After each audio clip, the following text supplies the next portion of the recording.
பலன்கள் கொடுக்குறமே தவிர இதை வச்சுட்டு மன உளைச்சலாக இருக்கோ, இதை வச்சுட்டு சந்தோஷப்படுறக்கோ, இல்லை பரிகாரங்கள் பண்ணுறக்கோ கிடையாது. அதனால இதை வந்து எல்லாருமே தெளிவாக புரிஞ்சுக்கோங்க. ஓகேங்களா? இப்போது நம்ம முதல்ல பார்க்க போகிறது யாருக்கு அப்படின்னு பார்த்தீங்கன்னா, நம்ம மிதுன ராசியிலேருந்து ஆரம்பிப்போம். ஓகேங்களா?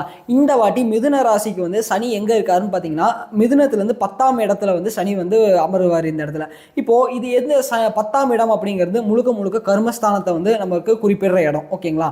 இப்போது இந்த இடத்துல உங்களுக்கு என்ன இருக்கும் அப்படின்னு பார்த்தீங்கன்னா, வேலையில் வந்து நிறைய வேலை பளு ஜாஸ்தியாகும். உங்களுக்கு வந்து பார்த்தீங்கன்னா நல்ல ஒரு அடுத்தடுத்த ஒரு லெவல் வேலை சம்மந்தப்பட்ட என்ன விஷயம் இருந்தாலும் அது வந்து உங்களுக்கு வந்து ரொம்ப நல்லா வந்து கையெடுத்து கொடுக்கும் இந்த டைம்ல.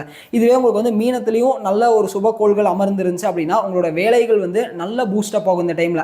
இந்த வாட்டி வந்து உங்களுக்கு வந்து தொழிலில் வந்து ஏதாவது நீங்க வந்து இம்ப்ரூவ்மெண்ட் பண்ணணும், நான் வந்து எக்ஸ்டெண்ட் பண்ணணும், ஒரு விஷயத்தை அடுத்த கட்டத்துக்கு கொண்டு போகணும்னு நினைச்சீங்கன்னா தாராளமாக பண்ணுங்க. 100% வந்து உங்களுக்கு வெற்றி வந்து இந்த இடத்துல கன்ஃபார்மாக வந்து கிடைக்கும். அதே மாதிரி வந்து பார்த்தீங்கன்னா, இங்கே இது வரைக்கும் நான் புதுசாக ஏதாவது தொழில் செய்யணும்னு நினச்சிட்டு இருக்கேன், ஏதாவது நான் பண்ணணும்னு நினைக்கிறேன் அப்படின்னு